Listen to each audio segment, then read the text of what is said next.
Are there any architects or engineers here, or?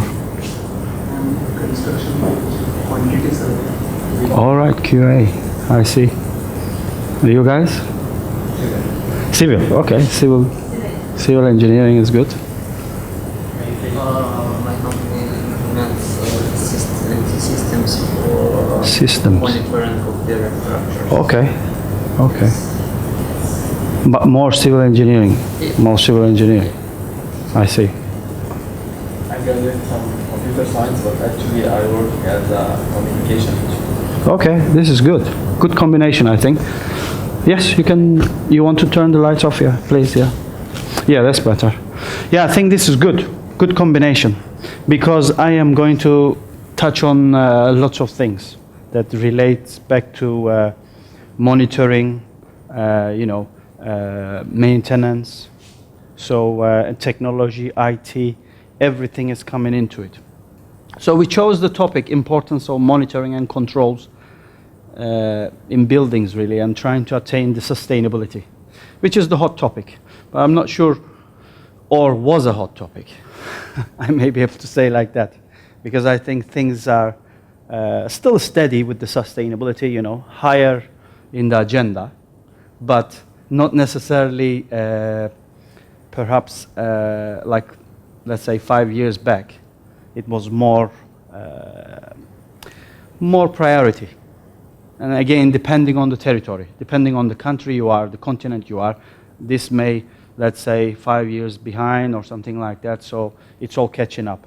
But sustainability is going to be there, that's for sure, because we're going to go into it, because of lots of reasons, really. And just put up this slide, everybody's familiar, I'm sure. The middle tells you what the sustainability is, or the context of sustainability, with 3 pillars: environment, social and economic, obviously. So, and a lot of drivers why sustainability became so important, is important, was important, but perhaps we weren't paying attention. Let's say 30 years back, a few of us was paying attention. Now most of us are paying attention. So it's become like this. So you can see a lot of obviously issues, concerns, could be related to climate. So you can see climate change there, could be related to the ecosystem that we are in. So could be related to the society that we are, you name it, lots of things, including security, transportation, population growth, employment, obviously, lots of things, generating a lot of waste, all becoming issues, and all relevant to the sustainability. Obviously, how it kicked off, or how it triggered, is global warming and climate change. These are actually two separate things, but sometimes we mix them, Climate change, so that's to do with changing climate. Global warming is to do with the warming of the our obviously atmosphere, our environment. So they all come back together, and it's all to do with this greenhouse gas emissions. Okay, I think we know it. Obviously, our industry sector is growing.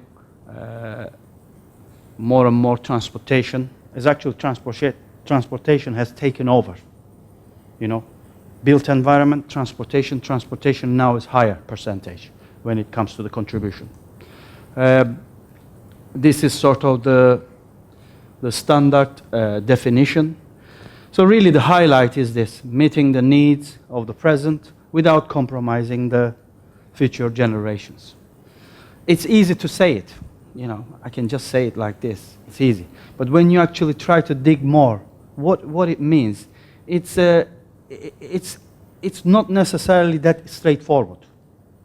Because you have to think about it as an individual, you have to think about it as a, let's say, core family, then you have to think about it a bit more like a neighborhood scale, and then you go large and large scale, society. So it's really at every level we want to achieve it. That's the goal. So the meaning is same, but it applies a lot of layers, at a lot of layers. Two important concepts, obviously, the needs and the limits. So of course we have needs, but we have to be limited. We have to have limits, because otherwise it's endless, and we don't know where to stop. So very general, but just trying to maintain the life standard that we sort of acceptable in a way that we know it's somehow helping somebody else somewhere else on the same planet, because we live in the same planet. You probably heard about that we have only one planet, but or some nations are living more like the 2 or 3 or even 5 planet living, they say. This is what they mean. Typical, trying to stick to the limits.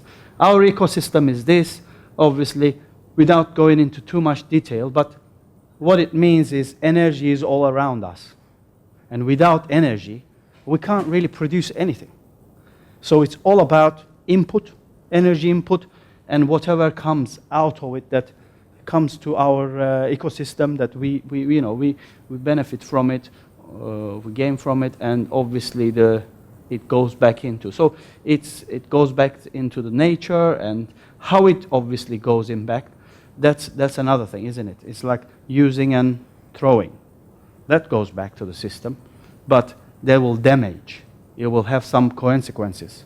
So that's really the understanding. We have an ecosystem, we have an ecosystem, we have an ecosystem. We have to sort of maintain it in a way that it continues the cycle without deteriorating. Again, another chart talks about 2006, it's now outdated, but the message is clear. The darker the green, darker the red, obviously the higher the emissions. And we know that, that's developed nations. Those are the developed nations. UAE, where we are, it's there. Obviously the oil is there as well. But this is just telling us, emissions are occurring. Those countries has to do something about it. Now, if you look back the 1992, the Kyoto Protocol, some of these countries didn't even sign up for it. And you say to yourself, how is this possible?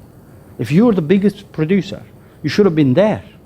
First one running in the front, telling that, sorry, we are the fault right now, but we are going to start dealing with it. They didn't do that. They sort of kept themselves away from it. But slowly, they are coming around to these summits, and they have to, bound with the agreement, international agreement. That's why we have the international panel on climate change. We have all these international overarching agreements, because to tell you the truth, if I'm not complying with what the requirement is and somebody else is complying, again, it's like catch-22. You're doing good, somebody else is not doing their part, so we're at the same place. We don't really move forward with it. So this is why it's very important that we stick to these summits and the commitments as a world, nations, regardless of your, whether you're developed, or whatever. I think this is the thing. This is our fuel use, obviously the primary energy demand. So you can see all the resources that is coming into effect, and we know that there's going to be an increase, something over 50%, as it says, between 2010, now we passed, and 2040. Why is it this? It's easy. Population is growing.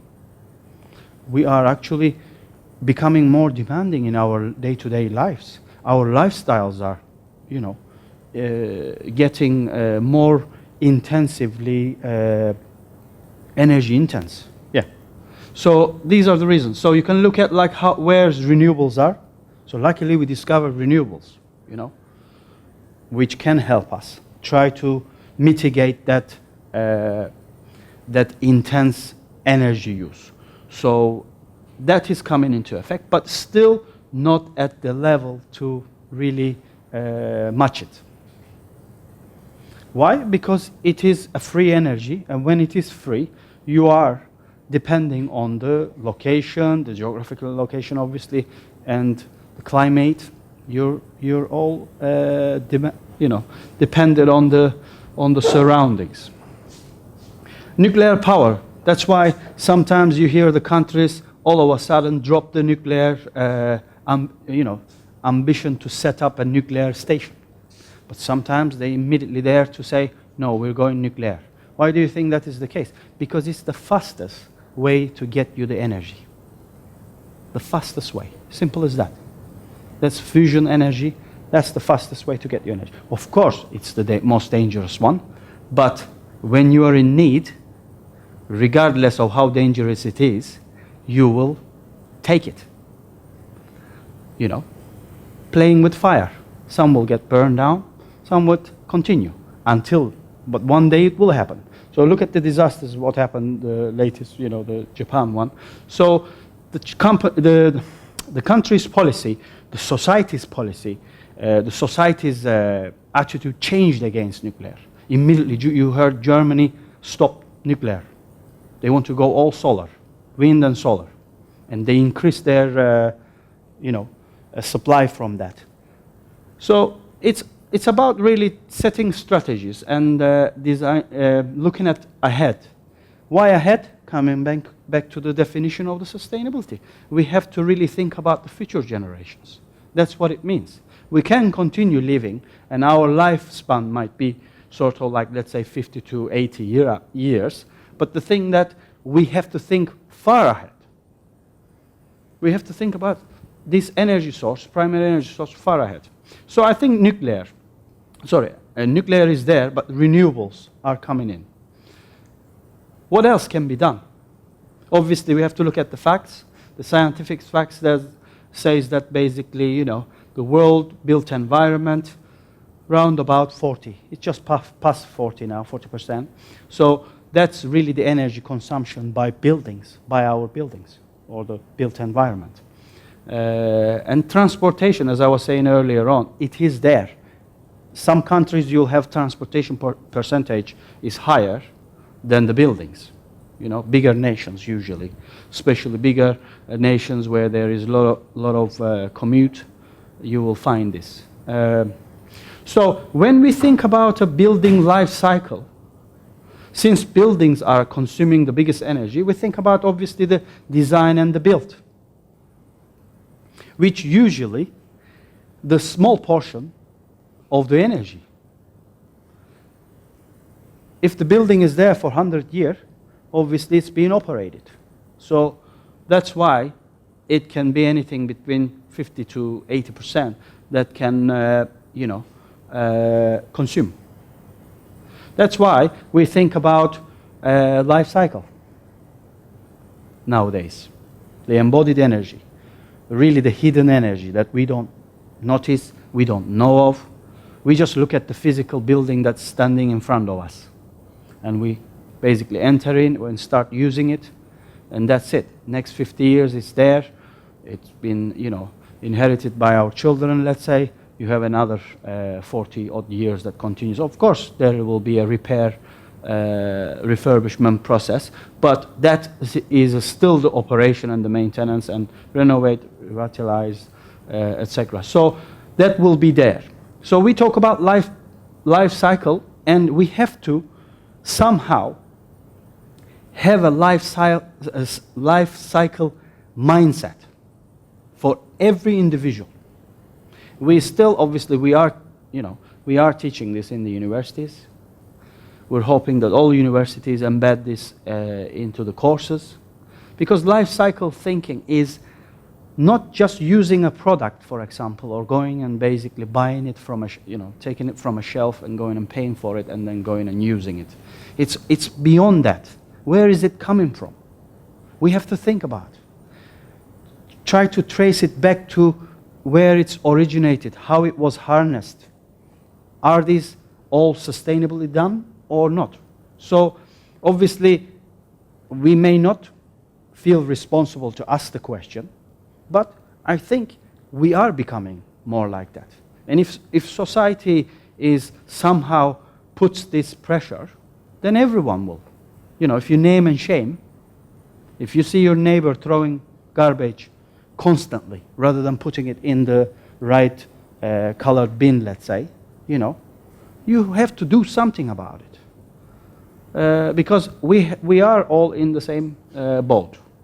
So operation really comes back to the point of this presentation, is really focusing on the operation and maintenance, because it has taken so much. It has done so much damage, because we just continue to use it the way we want. Yes, we do maintain, but not effective and efficient maintenance. So we may need some help with this. That's when IT comes in, and we're going to touch on that. So we forgot about the design and the construction right now, but those are part of the process as well. And a lot of emissions are produced by construction. On site, a lot of emissions are produced by that. But we're just trying to touch on the operation and maintenance really today. But all this is the life cycle part of it. And we do have some kind of assessment systems, as you know, or some of you may know. For example, this is LEED, the US Green Building Council based one. Quite a leading one. You have another one, BREEAM. You have few of these, basically all, and then STDAMA, generated Pearl system from Abu Dhabi side. Dubai has its own regulations. You know, they all coming up with.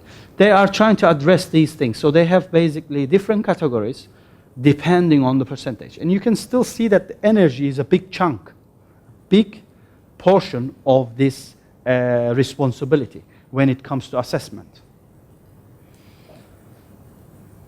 Okay, O&M, operation and maintenance, really what goes on. So it's about administrating it, obviously operations. When we talk about the operation, is more like the facilities. The facilities manager usually deal with this, as well as the maintenance. Engineering part of it is really building the systems. You know, how the systems were built in the first place. You know, we're not saying they're the good guys. They could be the bad guys as well. If they don't design the system properly, when it comes to operation, you know, you're operating some system that you're given. So it's basically, you have no choice but to use it. And then training. We have to constantly, continuously, we have to do training. That's one way to actually achieve effective savings at the end of the day. So a couple of things going on, like the energy performance, contracting, and I believe now it's in the UAE as well. These ESCOs are set up for retrofit, for auditing, whatever you want to name it. Basically looking at an existing building and saying, you know, you're using this much, and this is a benchmark for the similar type of building, for example.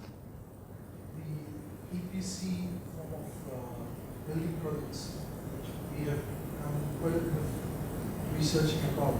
Okay. It doesn't seem to succeed in the Middle East, especially. Doesn't seem to succeed anywhere in the world. I have to tell you that. So but we have to start from somewhere. I think it's a good initiative, because once we label our buildings just like we labeled our white goods, you know, fridges and all sorts of TVs, at least we know what the consumption levels are. The problem becomes is when you have too many varieties. Then you can't set a benchmark. So you have a building, let's say a school building, consuming double the amount of another school building, and they're both primary schools, let's say. How do you say this is good, this is bad practice? You know, so we need this kind of scheme to be able to really start understanding buildings. So I would say it's the step one. But I know they're not fully successful. I know in the UK it was a disaster, but they keep basically working on the same thing because they have no other choice. Same in Europe, because the directives are coming from European Union. So it's the driver. It's the way we have to look at our existing buildings. We have to try to understand. So ESCOs are set up, and the biggest part of this actually is the financing part. It's always the issue part. And that's why most of these schemes are failing, because the financing. You need to find some kind of like a, you know, big insurers or whatever to actually give you that guarantee so that you can sign up for some kind of program which will help you improve it. But then, nowadays, people are even more alert. They're asking, you know, I want guaranteed savings. They don't just happy, smiling when they see you are going to get savings. No, they want more than that. I want to put my money on the table, but I want a guarantee agreement that I will be achieving 30%. But you have companies. I mean, I know few, for example, take Schneider Electric. The guys are working on this kind of schemes very well, and I think they are far ahead of the industry. There are others as well. I'm just giving you one example that I know of from UK, as well as I've seen them functioning here as well, which is very good. You know, they are creating you different packages, and they're getting more and more clever in really achieving you those savings. So, and you know, it is that operation and maintenance part of it. It's the biggest hurdle is in that. You know, because the building is built. We can't go back to the foundation. We cannot go back to the design board anymore. It's already there. So the biggest, you know, this is the biggest, how do you say, this is the only thing we have to actually drive down the energy use. Yeah, monitoring and controls. I had to put monitoring and controls. Sometimes monitoring includes controls, but we have to say controls as well. So when it comes to evaluation, you know, it says, as it says there, we have to do audits, you know, renewable quality control. Some of you guys, quality control. You know, accreditation, that's another thing. You have to bring in regulations. You have to give these, you have to have certain bodies, that accredited bodies, that goes in and tells you how much your building or how good your building is doing, not just anybody. Of course, you have the private sector, you know, private consultants that will be doing that, but they have to be accredited by a bigger body, so that we know as a client, let's say paying for something, we know that we're paying for something that is assured, you know. Strengths and weaknesses, yeah, generalization. And really, we researchers or academics, we're trying to do the research part or trying to do this knowledge gap to bring in some generalization. But we need data. We get data, sometimes we lost in it. We need the industry partners. That's why industry-academia partnerships are excellent deals. You need both sort of like worlds to come together. And you can see a lot of funding in Europe, in UK, and presumably US the same. I never lived in US, but US the same or worked in US. But, you know, this is what we need here as well. We want more collaboration. It's all about integration. It's all about integration. And again, coming back to the information technology or ICT, what you want to call it, you know, this is really one advancing platform for us.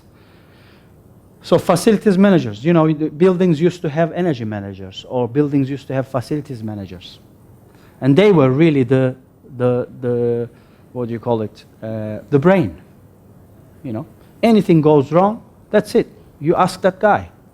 Now, we're sort of having more computer-based brain, and human is on the side, sort of like trying to, you know, operate it in a way. But mostly it's done by the machines now, the computers. So all this is really that's built into that. It's all the planning and the control sides of it. Yeah, so it's all computer-based and all ICT, information and communication technologies. And internet. And this is very well integrated in the intelligent building schemes. This is just to give you how complex it can get. You know, with the internet platform, this is outdated, but with the internet platform now, we are able to bring the building services, the building facility management, into one platform. We are able to get alerts simply, just by, you know, anything goes, and there'll be a diagnosis for it as well on the computer. And it will basically trigger a call to a relevant body to come and do that check and repair. So really that's the thing. But it all needs planning, and it all needs planning at the early stages of design. Obviously, we are thinking about we were talking about existing buildings, but some of this integration is not, not as effective if it's already existing. So that's why for the new build, we have to be more smart, and we have to really do better planning before the construction to build this, embed this inside. Sorry if I'm going too fast, stop me, but so I'm going to also touch on, obviously, making buildings work. Buildings are there, but the big question is, are they working for us? That's the thing. Are they healthy for us? If we are working in an office 8 hours a day, we want that indoor environment to be healthy. Otherwise, you can develop some kind of disease, some kind of illness, and that's it. So that environment, it's not just our responsibility, especially if you're working for a company. That indoor environment has to be built, and there are standards. Researchers or certain bodies in certain countries have been looking at this. Of course, there's been some complaints, and that's what triggered it, but certain standards had to be generated. So usually most of the work is done by US, but a lot of symptoms in and around buildings. I like this chart. This is from CIBSE, UK, Chartered Institute of Building Services Engineers, which I'm a member of. Really strategy for achieving, as it says, maintaining comfort conditions. And it's like that's how it is. You need the information and data, you look at it, you try to understand it, see where you are, what position you are in, and then action on it. But action on it doesn't work on its own. Then you need somebody to check if that action really worked, helped, you managed to save, did it really cure all the problems? Am I getting the same effect? So you may need to go back one step. So really this is when it comes to monitoring and controls, and particularly monitoring, I think this is the key chart. You need the data, and you need to get a data. You need to get a usable data. There's another thing about digital, this Internet of Things or whatever. We are now generating loads of data. We are swimming in data. It's too much data. We are overwhelmed by data. That's another problem. So we may be getting smarter because happen to be advancing in technology, but not necessarily is actually making our lives easier, if you think about it.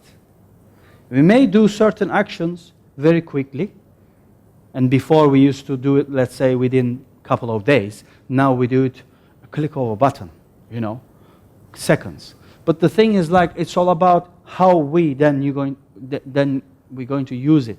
So this is another environmental, the indoor environmental quality chart.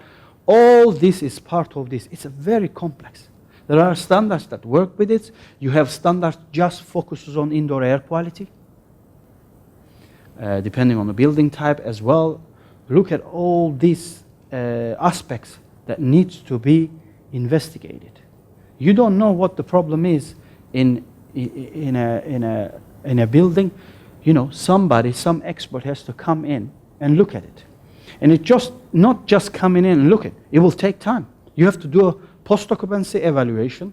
You need to do some kind of a longer term or longitudinal study to be able to gather that data to really diagnose what the problem is. And based on that, then you may want to change the system, look at a different ventilation strategy, you name it.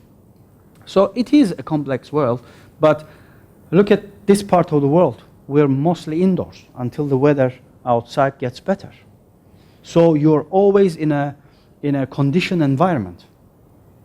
So we have to be really careful indoors. And is there During structure stability monitoring have to be in this system because Yes, it's you have. important tool. It's about building stability monitoring and control. Yeah, that's why you have buildings now with all sorts of sensors installed, like the CO2 sensors, CO sensors, you name it, temperature, humidity, you name it, loads of sensors installed. That's the reason, because we have certain standards, and it says to you, let's say, 1,200 particles per million. It shouldn't go beyond that for the CO2 levels, for example. If it goes beyond, you know that the air is contaminated or stagnated. So basically, you need to open a window, or something has to sort of like flush in some, fresh air to bring that back to the standard. So this is why we have a lot of sensors nowadays. Yeah, we do have. But it's getting more complex. So then we rely on building automation.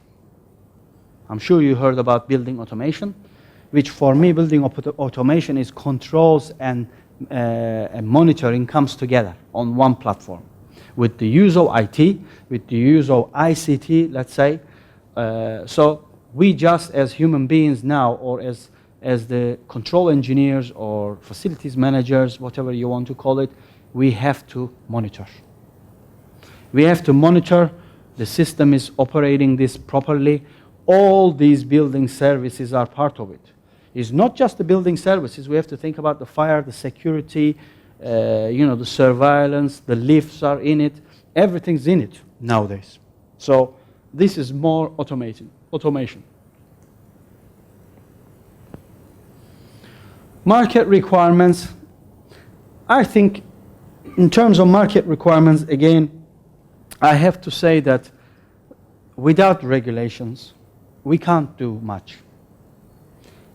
Sometimes regulation comes in very late, or they just don't think that regulation should come in, because it will cost the industry a lot of money.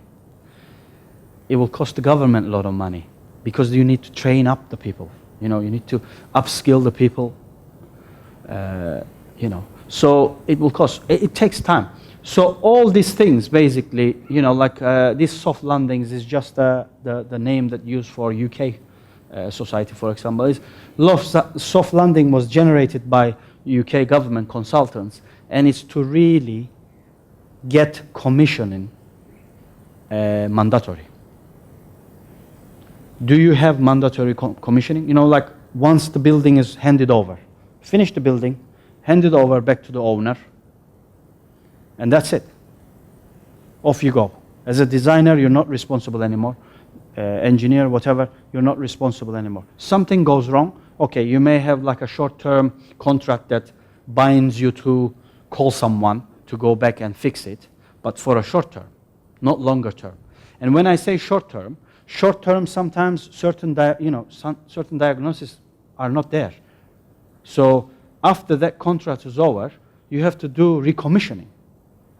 And this has become a big issue in the UK. So CIBSE and few other, the CIBSA board and few other, they were basically trying to say, but we cannot make decisions. We have to really collect data. So they come up with these soft landings. I don't know why they call it soft landings, but basically is to do post-occupancy evaluation. Go to schools, make it mandatory that certain company is commissioned for the next 5 years, 3 to 5 years, and basically gathers that data. Analyzes it, listens to the users, gathers that, tries to relate it back, and from that, learn from that, and then influence the policies. So it's going to take a time. Targeting integrated room automation. Okay, just showing you that basically the sensors that we talked about. So really, every indoor space, every conditioned space that's designed, it has to be integrated into this automation. And building automation or building management, really, it's about adapting and deciding the monitoring and analyzing, you know, when to turn things off, when to turn it down, because that will minimize. Sometimes you want to maintain certain conditions, regardless. You know you can save by turning it down, but that's good for the users, or that's the standard set for the users. So that's why we need, and there are standards. You know, this one particularly is a European standard, but there are ISO, the international standards, and whatever manual you're following. You know, UAE is constantly adopting codes, standards, regulations. Constantly, they are updating. If you know, you open a manual and you look at it, and if they don't have one designed for this location, then they refer you to either international one or a UK one or a US one. So they always something to actually look and make a decision on, because at the end of that decision is crucial. Look at this chart. This chart shows you if you had a building, no BMS, building management system, without energy monitoring, because you have building management systems. Now they call them BEMS, building energy management system. They call them lots of things, but it's really building automation. So you have building with energy monitoring. So you can see that even with building energy monitoring, you are maintaining, but you got the ups and downs still. And if you had efficiency measures, that means you have somebody's constantly looking at it, constantly looking at analysis, doing analysis, going back to the users, feeding, you know, giving them feedback, saying, we should operate this room based on my analysis over, let's say, seasonal, annual basis, like this. It's like, you know, presenting a manual, helping the user understand, and this way, it's dropping.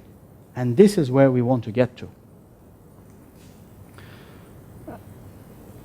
Conclusions about optimizing. So it's about optimizing. It's about optimizing, finding the ideal scenario. I'm not saying it's really one straight road and you basically go, you know, take and go.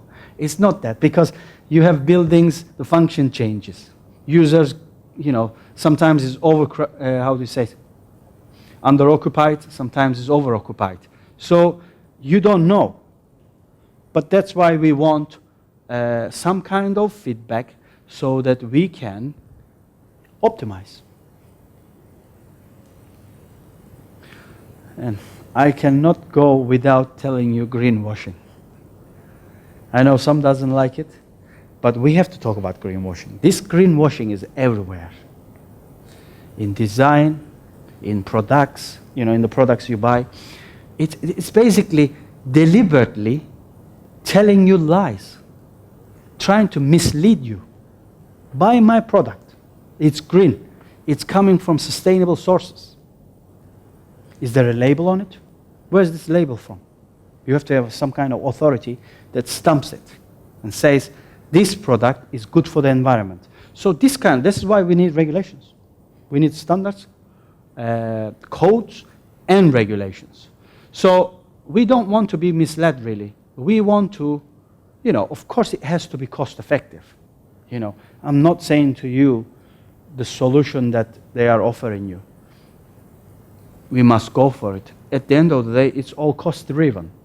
It's all cost driven. But we want to be good for the environment. We want to be good to the users. And if we are the user, then of course we're more careful, because it's us. We don't want to, you know, endanger ourselves. So that's why I think we have to really avoid this greenwashing. We have to be very careful. Everybody's selling green buildings or green products. So yeah, this is our dilemma: tackling energy challenges through energy efficiency.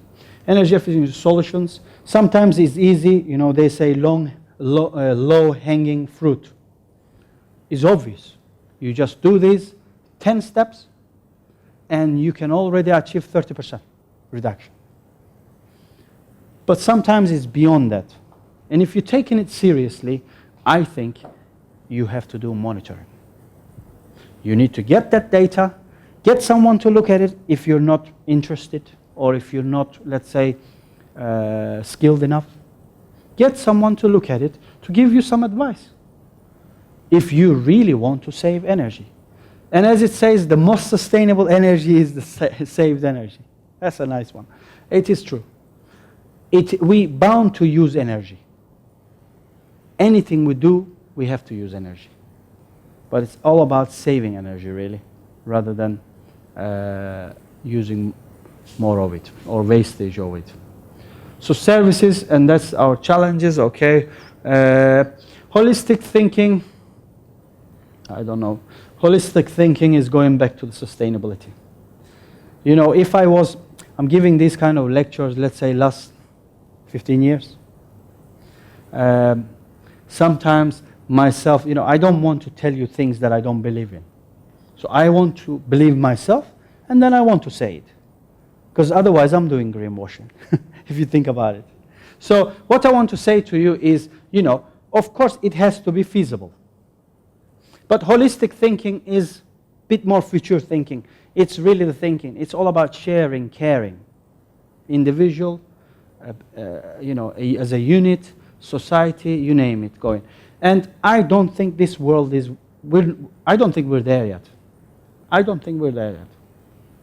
I don't think we're one voice yet. And you can see this. You know, every 5 years or even less than that, you have these summits all over the place. You know, Copenhagen to Mexico to, I don't know, lots of places. And basically, you still don't have any agreement at the end. Or you have an agreement 70% of the majority, let's say, but you still have those 30% running around wanting to do their own things. So that's what I'm saying to you. I don't think we're there yet. Anyway, that's my thinking, but I believe in that. Sustainable building design is all about sustainable building design. That's the definition for it. It's really the reinforcing once more economic, social, and environmental pillars of sustainable development. It's just the definition. As the reality is this, I'm afraid. Reality is this. So when you're doing the sustainable building, you have to think about this. What materials you're using, where they're coming from. That's the thing that I mentioned about life cycle mindset. When you have life cycle mindset, you cannot go wrong.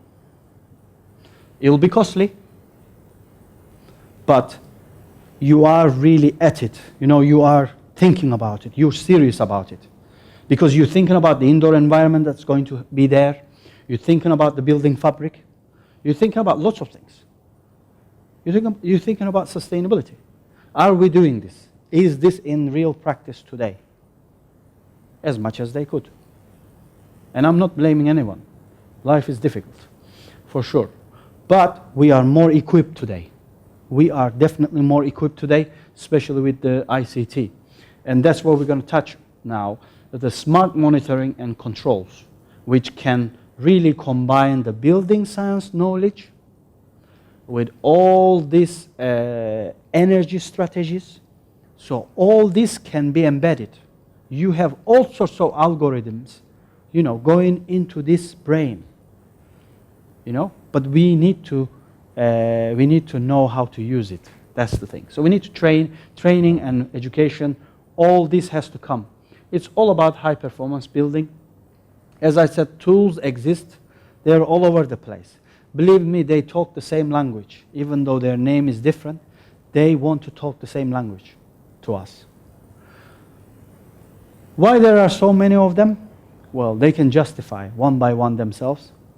For me, what I take away from really LEED being around, while BREEAM's been the longest, you know, but they all really talk the same language. The most important thing is, are they applicable for the location? That's why you have Estidama. Estidama was developed following LEED, that's fine, but then it's more localized. And if everyone does the same, then I think you can see what the priorities are. Some regions like this, water scarcity, you know. So we must give more priority to the water usage. So some, you know, some areas, perhaps you have locations that, you know, can contaminate indoors, so you have to focus on these kind of things. So I think that's what it means, but they're all trying to talk the same language. We cannot stop world population. That's another challenge for us. And the energy demand is bound to rise. So really, but we can probably, or we know actually, we have ways to change our ways in terms of using the energy. Sometimes we choose not to do it, or most of the times we choose not to do it the way, but we know, you know, we know we need to change. It all comes back to really the lifestyle. Simple as that. Few videos I watched on YouTube, you know, the guy, professor from somewhere, you know, they try to make it very simple. Simple language to educate the kids. And it just basically describes what it means, this life cycle. Why you should care, you know, share and care for the sake of sustainability. And we have a lot of opportunities. You know, we talk always about the challenges. We talk about the problems that we have, how difficult it is. But don't forget, we have a lot of opportunities. And as I said to you, I think this digital era or Internet of Things or ICT, I think this is our tool to really advance us in terms of supply side or demand side. I think this is key. And as I said before, you know, there are some basics, you go and do them and you automatically achieve 30%. And the next from 30% to 60%, it's just a little more extra effort. And then it all depends on the conscious or user behavior beyond that, towards 100. And then obviously we have to be realistic, as I said, you know, we have to make sure that we have long-term targets or mid-term targets or long-term, short-term targets, obviously. And how much of this, you know, monitoring and maintenance, 2 to 8% as it says by time, efficient devices. Yeah, that's another thing, you know, all those products that we're using. We can continue using them, but we have more efficient products. So sometimes we don't have to change the way. We just need to opt for a better or more efficient service. So the services, building services is the same. You know, there are more and more efficient systems that in place. Can be lost quickly. And this is the thing. You know, sometimes, sometimes, you know, you have a right setting, you've done this design and everything, but then you can't maintain it. So you lost all your savings. And that's why monitoring, for me, is crucial. You have to monitor. If you're thinking about an office building and you want to achieve savings, not only just educating your user, getting your building services more efficient, doing some retrofit to actually, you know, get things up to standard, but also continuous monitoring. Sustaining energy savings, follow the four energy efficiency steps: measure, fix, automate, monitor, and improve. I think this is very basic, and that's where the systems are coming in place. Again, the automation is there, but we must do a management. We have the software to do it for us, but we need to monitor it. We need to see that it's happening, constantly analyze, and then go back to, you know, retuning it is very important. What else I have? Life cycle solution. Coming back to life cycle. That's right. Coming back to life cycle. Sometimes, you know, we use the active energy efficiency for a better energy efficiency. So using energy to actually reduce your overall energy, if you think about it. So it's not like, no, don't use any energy intense. No, it's about clever approaching clever to optimize, and making sure that it stays steady. Return on investment, it's all about money. It's all about making business sense. And it's all about cost effectiveness, so that the uptake of such schemes becomes reality. That's what they were saying about renewables. You know, different parts of the world, they were saying, doesn't make sense. There's no sun. They're still pushing. They're trying to sell you photovoltaic panels. There's no sun. I cannot generate electricity. You know, so you have to make sure that it's realistic. Anyway, paybacks. Look at retrofits. Does anything, you know, if you get return more than 20 years, would you sign up for such a thing? You wouldn't. You want something more realistic, like 5 to 7 years, 5 to, let's say, 10 maximum, and then you'll sign up for it, because you're investing in something and you know it's a matter of time, short time, that you will get it back. So there are still, you name it, there are still schemes that giving you unrealistic things, like 30 years. Who's going to wait for 30 years for a payback? So we really need to be realistic. And one of the reasons in the UK, this Green Deal, they call it, if you type in Google, if you don't know about it, you know, this government just keep talking about it. For the last, how long I left 1.5 years ago, so they've been talking about 3 years. They just banging on everybody's head, on the television, on doors, everywhere. And then finally they dropped it. Because it wasn't making any sense. You know, it will work perhaps if you get some free schemes and they sign up all the owners and they improve the properties, they will get some return. But the return, the payback, wasn't really realistic. And it just basically, you know, they scrapped it finally. Finally, they scrapped it. Possible and used solutions. Again, you know, audits. I think it started in the UAE. ESCOs are doing this. You guys, some of you consultants, obviously, you know how these services work. So, I don't know. It is a hard work, isn't it? To convince as a consultant. You go and sit down with the building owner, or you go and sit down with the facilities manager and trying to convince this facilities manager that I have to do energy auditing. No, they want an answer straight away. I can't. I don't know your building. I need to spend some time to gather data. Simple as that. Have you got a BMS system that already logging that data? Can I have access to it? This kind of things. You know, this kind of things, all part of the same game. And you have so much these motors and you know, the auxiliary energy, we call it, loads of these systems which are like active energy efficiency, we call, well, they say it's active energy, but actually if it's not monitored and it's controlled properly, it's turning against you, turning, and actually it's actually causing you more to consume. So that's another thing why you need such audits to be done. You know, you have a complete, comprehensive system, integrated, but nobody knows how to use it, or nobody knows how to get the data to be able to then alert the optimization. So that's why monitoring is essential. And this can be done for residential use, you know, small buildings, you name it. All this is there. You have all these companies, they are offering their products.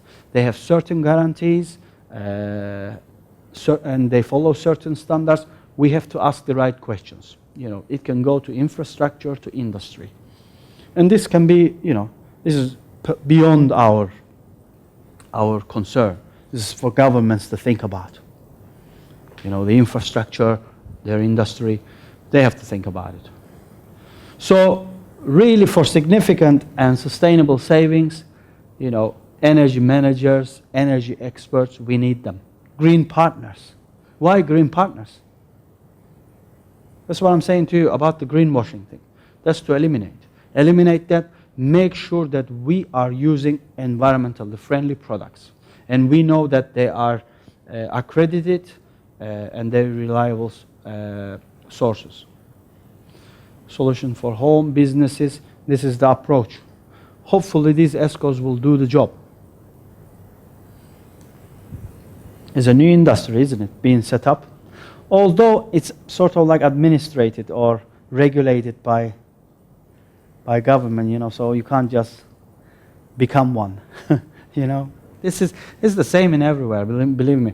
Intelligent buildings, perhaps you hear it, or more you hear smart buildings, isn't it? Green buildings we heard for a while, now they forgot green buildings, they talk about smart buildings now. All of a sudden they forgot green buildings. Because it's just fashion, isn't it? Fashion's gone now, we have a new fashion. So, new fashion, intelligent buildings. You know, and it's all this, I mean, high performance, green building, you name it. Resource efficient, non-wasteful, all the good things. It's really sustainability. It's sustainable. That's what it means. Thinking about the productivity, well-being of the occupants, all these things are coming to effect. What I take away from it is this really, is one that provides a productive and cost-effective environment. Through optimization, all this comes into, so really 4, structure, system, services, and management. So we can't really go without the management of it because there's no intelligent building without a management. And the interrelationship, as it says, or definition. If you want my slides, I can send them to you, so feel free for those questions. Questions. How to make a building intelligent? Do you think we need more IT in it? Do you think we need more technology in it, advanced technology? Or do you think we can do it without? We have to use more technology and IT systems because we optimize the operation sustainability. The sustainability of the building through the operation. Yeah. But what? It will be more accurate. So it's necessary. It has to be using computer systems and IT systems. Yeah, it's necessary to make our life easier. Whether we are a facilities manager, energy manager, you know, to make our lives easier. But if you are not using it the right way, then it becomes our enemy, in a sense. Because it's helping to achieve the task of the Because sometimes they say to you, you know, like you have so many computers in this building. That's why it's costing a lot of electricity. So what would you say to that? You know, I know a building. This is where I used to live. It's costing something like it's like costing £500 a day. You know, it's like, can you believe it? It's a building costing £500 a day. It's got computers in it. Sorry, just type here.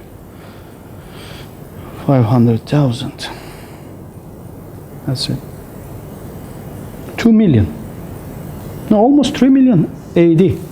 So, you know, it's a beast. I mean, imagine electricity. Because it was a media center. So all that technology is made for a reason. It's a purpose built. But it's costing you that much electricity. So sure, you know, I'm sure there is a way to optimize that.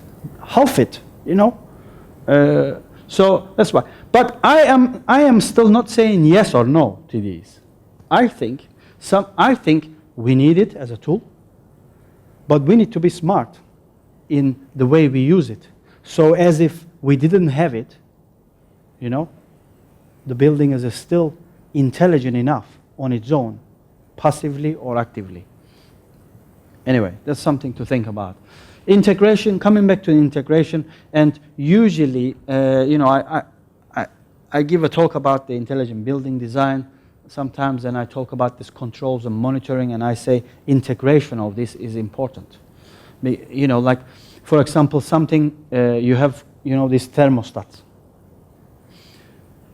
They're outdated, let's say, out of stock, gone broke. what we're going to do? We need to go and buy a new one. So we go and get a new thermostat. We need to make sure that it's compatible with the system that's already in place. We don't, just for the sake of changing a thermostat, you don't want to have to change the whole system. It's not good. So that integration, that interoperability, this is very important. And I think now we are advanced in that. You can buy different products and they're compatible. So that integration is already there, but it wasn't there before. So people used to, or designers used to sort of like, prescribe a certain system, but then 3 years down the line, things start going wrong. You go in the market, nothing's available. So you have to change the whole system. So hopefully we know better. We know better nowadays. Flexibility, I think we are realizing that, one day we use this room as a classroom, seminar room, let's say. The next day we use it like an auditorium. We have to create spaces more flexible. More flexible in a sense that that it doesn't cost us so much energy when we want to shift from one function to another. And again, that's the service, isn't it? And that's the optimization. So I want the system to obviously adjust to the number of the occupants in this place so that you feel comfortable in the back as well as here. So that automation and the flexibility of it, we need it for the function as well. Digital technique, okay, plays very part. I'm just leaving that. I think I have a few slides more theoretical, but what is system integration? It's all about these things. So all about these things. So for intelligent building, really, not just thinking about the air conditioning and the cooling and the, you name it, for the building services, but you really need to think about what the access control. You need to think about the space management.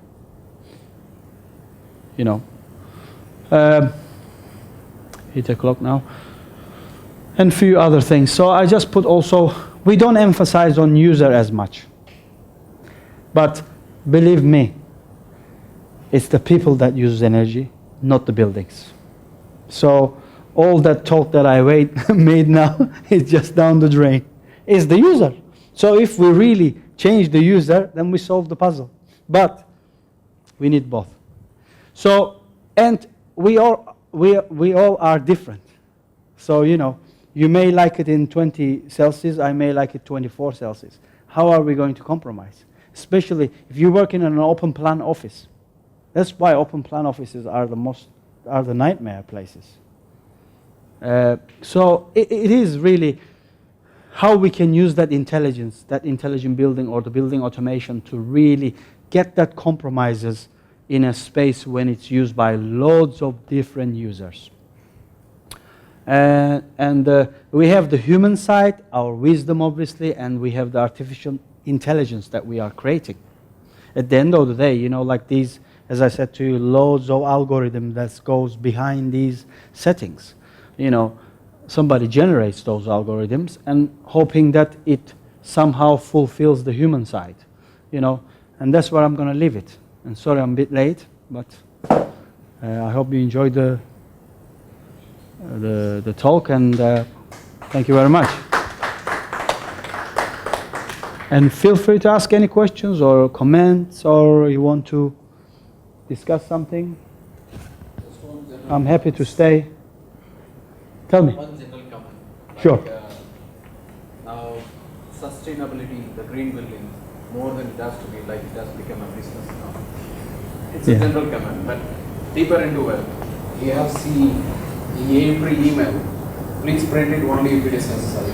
Yeah. But we are puppeting, we are using still an energy to read an email. It's greenwashing. It's a greenwashing. Just want to show off So before that, look, I'm caring about the environment, but actually I keep printing. But 10 years, 20 years before, you open up a ceiling, you see how many services are there. Yeah. It's very clean. And today if you open up, there are hundreds of cables, trays, True. it's all causing it. Again in the name of green building and sustainability. Like more the building is becoming intelligent, but less humans are controlling it. But less is green. it's not compatible with the green building requirements. Yeah, but don't forget, our day-to-day living style has changed. So that's why the building has to adapt. I mean, the buildings or the new design of buildings has to adapt. I mean, maybe like, let's say 20, 25 years ago, we weren't using these systems, but now it's convenient for us to record the talk, project it on the screen. So it's more convenience. So we're preferring this. So that's why I'm saying. That's why earlier the slides was saying that basically, it's about really reducing the energy that we use, but still enjoying what we do. And sometimes, I may do it, but you may say, no, I'm not comfortable. So you continue the way you do, So this is why it's like, how are we going to compromise in it? But really the true sustainability for me, or what I understand from it, is really making those sacrifices. When UK was the first in the world that said zero carbon buildings. They dumped it. They forgot it now. The government basically scrapped it. Actually didn't make much noise about it, but they scrapped it. Zero carbon homes were supposed to be 2016 and 2019 non-domestic buildings. They forgot about it because you can't do it. You can't do it. Even the industry doesn't have the skill to actually produce it. They trialed it. When was it introduced? 2006, I think, 2006-7. So they had about 9-10 years, and the industry basically failed. Believe me, it failed. No, it's not feasible. It's not feasible, doable to do it. So they scrapped it. But they tried. One more note. Most of the buildings here follow predecessors of either UK standards or US standards or They do, yeah. Western blocks of building standards. Now, it's just most of them are not adaptable to this environment. If you look at LEED ratings, for instance, you get 80 points if you build a water tank which can collect rain. Yeah, Now, getting the why points. would you build a water tank in the middle of the desert where it rains 3 days in a year? And then the environment mandates, we have a water collection facility. You've got to have a plant to process the water before you can use it. But you get still 80 points. Yeah, And that but that's for difference the... between a gold rating and a diamond rating. Yeah. Turning it absolutely useless for this part of the world. That's why those schemes Domesticated. are not necessarily realistic as you, but they're just doing it for the prestige reasons. They just want to have LEED gold platinum certificate to just show that basically they care. But believe me, all around the world is doing like that. But there are good examples as well. The Diva building in Al Quoz, I had the chance to visit. They're doing very well. Have you visited that building? Part of LEED, you can sign up for a tour, and they have to give you a tour. That's why they got extra points. So if you're curious, it's a good building, and they are doing quite a lot in it. The photovoltaic panels, flat, the growing vegetation, growing vegetables underneath. There's quite a lot of schemes going on. It's quite good. Where did the soil for growing those plants come from? Where did the, That's true. Where did the photovoltaic cells come from? That's right. Where did those glass panels which you used to plant it come from? If you look at it from a whole life perspective, Yeah, it's difficult. Yeah. you can, like you said, the greenwashing, you can make a really good show about it, but the real process behind green building, you mentioned a very good slide, is really the modern ICT, isn't what drives green building. Yeah. Now, I come from a state called Kerala down south. Before hundreds of years, Yeah. we had houses which were made of clay. We never needed air conditioning or That's fans. true.